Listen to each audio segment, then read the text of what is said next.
Wanted to make sure you could see me over the flowers. So tonight we have invited our Kehillah High School students to join us for Shabbat services as they are about to embark on a long-awaited mission to Israel. They will be like pilgrims going on a spiritual quest to the land of our ancestors. And in that light, I thought it would be appropriate to give a sermon this evening about the importance of Israel in the formation of the Jewish people. You know, as we read in our Bible, Abraham, our ancestor, was called by God to leave his home behind and go to a place he had never seen before. And he trusted God's guidance, and of course, that's how we came to start our history in the land of Israel nearly 4,000 years ago. The rest of the Bible is full of references to Israel. Either we're living there or we go to Egypt for a while for food, then we become enslaved. But within the first few chapters of the book of Exodus, we're already on our way out of town and back to the land of Israel again. The book of Judges, Joshua, Samuel record the conquest of the land and the rule of the kings Saul and David. And then the book of Kings records the subsequent history in the land. And then we're conquered by the Babylonians about 2,600 years ago. But then we return to the land at the end of the biblical period with Ezra the scribe and Nehemiah and Zechariah as prophets of the return. But getting into any more detail than that would take a very long time. So the point is that without Israel, the Bible would be a very short book. Then I thought, well, let's talk about the Roman destruction of the temple and how our rabbis and sages composed these prayers that we still recite in our prayer books today in order to replace the worship service in the temple. These rabbis gave us structures to praise God as the creator of the universe, the one who inspired us to follow laws that create an ethical and compassionate society, the one who brought us out of slavery in Egypt and has always been with us in good times and bad. Now, the interesting thing about our prayer book for our Kehillah High School students going to Israel is that our sages were obsessed. They were obsessed about returning to our homeland and rebuilding a Jewish society there. They were so obsessed about it that in all these prayers that they created, they kept sticking in the idea of return and rebuilding in places where it didn't even belong. And I could point out a dozen such places in the prayer book this evening, but I only have 10 minutes. So, if you're interested, come back and see me when you guys come back from Israel. The point is that Israel plays a crucial role in our prayers every single day. So then I looked at the itinerary that they're going on, and I was very excited to see that they're visiting two places in particular that highlight both the biblical connection and the prayer book connection to Israel. So I'm going to briefly talk about those two places. Now, before the Babylonian Empire conquered Israel, the major empire in the Fertile Crescent, what we sometimes call Mesopotamia, was the Assyrian Empire. And about 2,700 years ago, the Assyrian Empire tried to conquer the city of Jerusalem. But the king of Judea at that time was King Hezekiah, and he knew they were coming for him. So he fortified the city with an extra thick, huge, enormous, tall wall around the city. And he covered over the source of water, which was flowing from a spring on the side of the mountain that the city was built on. And he dug a tunnel to bring the water from that spring into the center of the city to fill an enormous pool. And that way the Assyrian army didn't have access to the water, but the city inside had plenty of water to survive, and that made laying siege to the city really, really difficult for those Assyrians. Now, the story is told very dramatically in the Bible, so I don't know if your tour guide is going to read from the Bible. My tour guide did, and it was great. I'm just going to share with you one thing. The Assyrian army general yells up to the city on the hill and speaks to them in Hebrew, the Assyrian general speaking in Hebrew, and he tells them all the terrible things that are going to happen to them if they don't give up.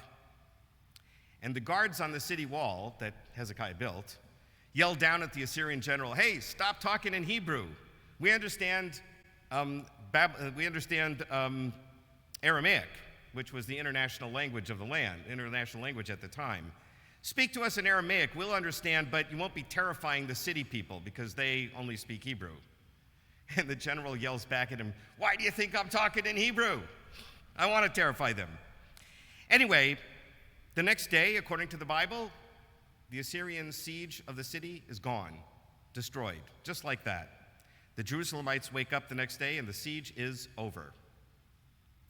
So Kehillah High School students, you are going to see with your own eyes that section of the broad wall that King Hezekiah built to fortify the city.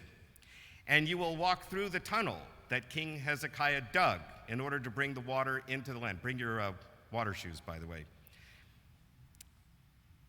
And I want you to think about when you walk through that tunnel and when you see that broad wall in the Jewish quarter, I want you to think about that story of the Assyrian assault on the city and remember how important that wall and that tunnel were. Because if they weren't there, we wouldn't be here today.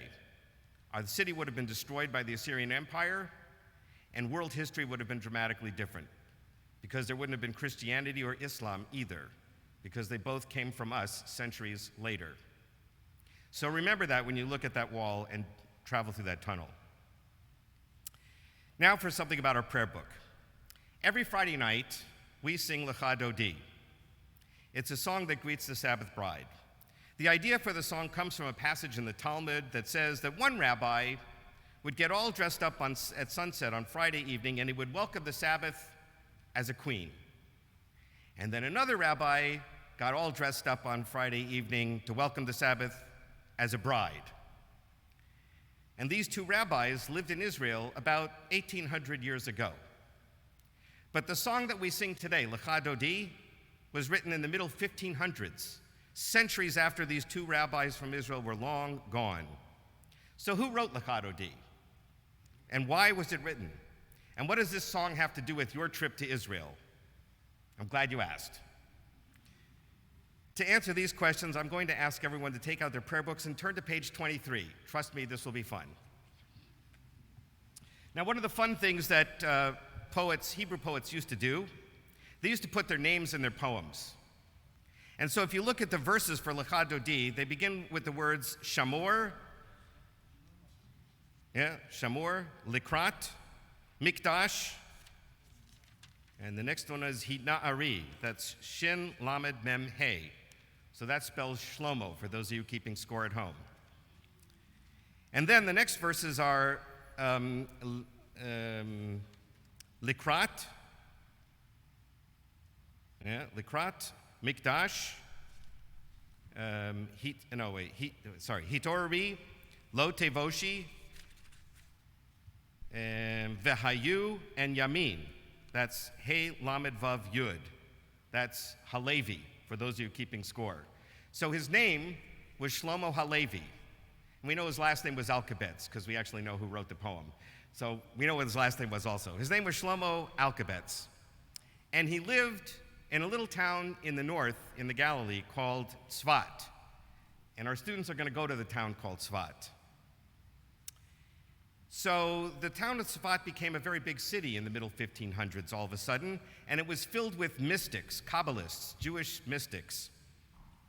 Why did the city grow at that particular time? Well, if you'll remember, in 1492, not only did Columbus sail the ocean blue, but the king and queen of Spain kicked the Jews out of Spain. The great expulsion of the Spanish community, Spanish Jewish community that had been here for centuries and was flourishing, were suddenly uprooted and destroyed, and they all had to flee. And that was devastating to the Jewish world. And fortunately for us at that time, the Ottoman Empire was rising, and the king of Turkey, the emperor of Turkey, welcomed the Jews into Turkey from Spain. And then it conquered the land of Israel. And so the Jews who had gone to Turkey now were able to go into Israel. And among the cities that they dwelled in was the town of Tzvat in the north. It was a big town. By the way, don't be too surprised when you see it. It doesn't look like such a big town today, but that's because cities today are ginormous. Back then, it was considered a big town. So they're all up there, right? And there was an idea in the Jewish world that the Messiah would come perhaps after something terrible happened. And so after the expulsion of the Jews from Spain, for generations after that, the Jews were thinking, the Messiah is coming around the corner. And sure enough, Suleiman the Magnificent That's what he called himself. He was the Sultan of Turkey. Suleiman the Magnificent rebuilt the walls of Jerusalem at that time in the middle 1500s. So here's Jerusalem being rebuilt, and the Messiah is around the corner. And so along comes Shlomo Alkabetz, and he writes this song. Now, if you take a look at this song again, and you look at the first couple of verses, they're about Shabbat. Observe and remember, those are from the 10 Commandments about Shabbat. And then let us go out to greet Shabbat, sacred wellspring of blessing, conceived at the beginning of time, etc. Now look at the next few verses. Shrine of our sovereign royal city, rise up from the destruction and fear no more. End your dwelling in the tear-filled valley, for with God's compassion you will be upraised. Awake, rise up from the dust, dress yourself in the people's pride. By the hand of Jesse's son, that's King David, the Messiah, right, of Bethlehem's tribe, bring my redemption without further delay. Rouse yourself, for your lamp is lit. Let the flame rise up and glow. Awake, awake, utter songs of praise, for God's glory is revealed to your gate. Do not be embarrassed, do not be ashamed. Why are you downcast? Why are you mowing? The poorest of your people trust in this. The city will be rebuilt as in ancient days. Your despoilers shall be despoiled, your tormentors removed from far away. God and you will celebrate together, a bride and groom in joyful embrace. You will spread out to the left and the right, acclaiming Adonai is God, redeemed by the scion of Peretz's line, that's again King David, right? And so the rest of the verses are all about the rebuilding of Jerusalem. Why? Because Shabbat in Jewish tradition is considered a taste of the Messianic era. We don't have to work. We can relax, we can study Torah, we can spend time with our family and friends. And in the Messianic era, that's going to be every day is like that. And so Alkabetz is writing not just about greeting the Sabbath day, he's writing about greeting the Messianic era in Jerusalem. And that's why it was written. And ever since it was written, thanks to the printing press, which was also invented at that time, Jews all over the world started singing this song. Just like we do today, just like Jews all over the world do today. So when you guys go to visit Tzfat, I hope you'll remember Lekha Dodi and the Sephardic mystic Jews who lived there and gave us this special Friday night service, Kabbalat Shabbat, that Jews have sung for centuries ever since that time. Now in a few minutes, Rabbi Strauss and Cantor Finkelstein are going to give you a special blessing, but I would like to conclude my remarks this evening with the words from Psalm 48. This psalm may well have been written after that stunning victory of King Hezekiah over the Assyrian siege of Jerusalem. It may well have been written for pilgrims just like you, coming to Jerusalem to see the amazing city that withstood the assault of a powerful empire. Here are the concluding verses from that psalm. Walk around Zion, circle it, count its towers, take note of its ramparts, go through its citadels, that you may recount it to a future age. For God is our God forever, and he will be our eternal guide. L'chula shalom, may you go in peace, and Shabbat shalom, may it be a Sabbath of peace.